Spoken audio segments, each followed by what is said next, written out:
Muraho neza abakunzi ba Wina TV, ndabashoje mbashimiye ko mutwereka ko turi kumwe, mutubwira ibyo mwakunze, mutubwira ibyo twakongeramo kugira ngo tubashe kubaha inkuru imeze neza. Nawe niba uri mushya twagusaba gukora subscribe, like, share na comment kugira ngo ubane natwe. Igice cya 4 cy'inkuru y'urukundo yagira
ntera umugongo nsubira inyuma, yaje ansanga nkomeza kwegera inyuma kugeza ubwo nageze ku rukuta ndegama, hanyuma nawe aransatira aranyitegereza arambwira ati ese ko ufite ubwoba bwinshi, ese hari ikibi ntibuka naba naragukoreye, ese urukundo rwacu ntirwari ruhagije ku buryo mbona ugahunga?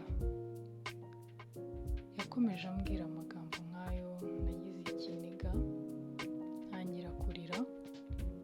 Yari umuhungu mwiza ubona ufite ikinyabupfura kandi w'umuhanga.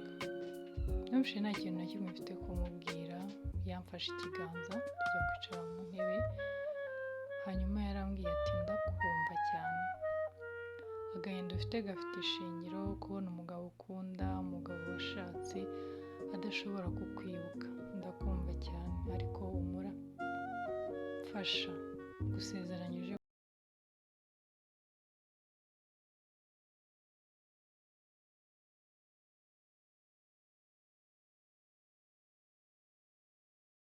ko nzakwibuka.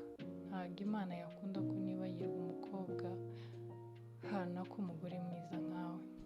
Uko yabivugaga narushaho kurira, numva mfite intimba cyane.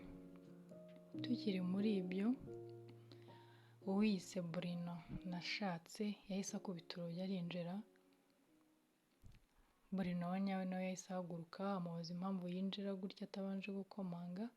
Undi nawe mu gasuzuguro kenshi yaramubwiye ati aha ni iwacu, ninjira uko nshaka ngasohoka uko nshaka. Yaramubwiye ati ni icyumba cy'umugore wanjye, ugomba kucyubaha. Bakivuga gutyo yahise amubwira ati ushinzwe imitungo muri kampani yacu aragutegereje ari hanze. Yamubujije kuzongera kwinjira muri ubwo buryo, undi nawe yaramwitegereje ahita asohoka aragenda. Yagarutse aho narindi arambwira ati ntabwo ibiganiro birangiye, wihangane ndagaruka. Yarasohotse aragenda, nahise nitora ku gitanda, nifite agahinda kenshi cyane, numva ibintu ndimo nsa n'uri kubonekerwa. Nararize nkiryamye aho ngaho, nahise numva umuntu arinjiye, ngiye kureba mbona ni Bruno w'igihuha, yahise aza aranshikanuza ku gitanda, arambwira ati tega amatwi unyumve neza, ndagira ngo uyu mukino ukine neza hatarimo iturufu yo gutsindwa. Ikindi kandi ugomba kumenya ko uri umugore wanjye utemerewe kunca inyuma. Arambwira ati ibyo ni ibintu ugomba gukora ushizemo ubwenge n'umutima wawe wose. Ndi mubi ku rwego nakora buri kimwe cyose kugira ngo ngere ku cyo nifuza. Yahise anjugunya ku gitanda ahita asohoka, nabaye nk'ufashwe n'amashanyarazi, nibaza ibibaye, nibaza icyo ngomba gukora, mu by'ukuri nasigaye ntumva nazi uko meze. Nakomeje kurira, hashize umwanya nigira inama yo kuvuga ati reka mve mu cyumba njye kureba murumuna wanjye mubwire ko numvaga ari we muntu dushobora gusangira ibyo bibazo. Hanyuma naramanutse, nkimanuka ariko nahise numva amajwi y'abantu hafi aho, nahise negera ku ku rugi rwari hafi aho numva ni ijwi rya Bruno wa nyawe na wa muntu ushinzwe imitungo muri kampani yabo, hanyuma numva Bruno wa nyawe avuga ati uriya mwana w'umukobwa arambabaza cyane, simwibuka, nta kintu na kimwe nibuka kuri we, hari ibintu ngerageza kwibuka mu mutwe wanjye ariko yaba we yaba famiye ye nta kintu na kimwe nibuka, ariko nanone ndibaza gute nashatse mu ibanga, gute ntigeze mbwira umuntu n'umwe umukobwa nakunze ko wari inshuti yanjye, nari kubura kumukwereka n'umunsi umwe ngo mubwire ngo naramukunze, ese ni iyihe mpamvu yatumye nsezerana nihishe?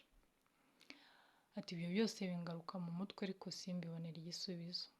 Hanyuma ushinzwe imitungo muri kampani yabo yaramushubije ati ni urujijo biragoye no kubyumva ariko ihangane, uko ibihe bishira uzajya ugenda urushaho kwibuka bimwe na bimwe bityo bizagufasha kumenya icyabiguteye. Yaramusezeye arataha, nanjye nahise nihuta nsubira hejuru. Bruno wa nyawe yansanze mu cyumba aranyitegereza, yarambwiye ati uri umukobwa mwiza, uratuje, uratandukanye, uburyo uteye ndizera neza ko ntazatinda kukwibuka, Imana ibimfashemo. Naramwitegereje numva namuhobera ariko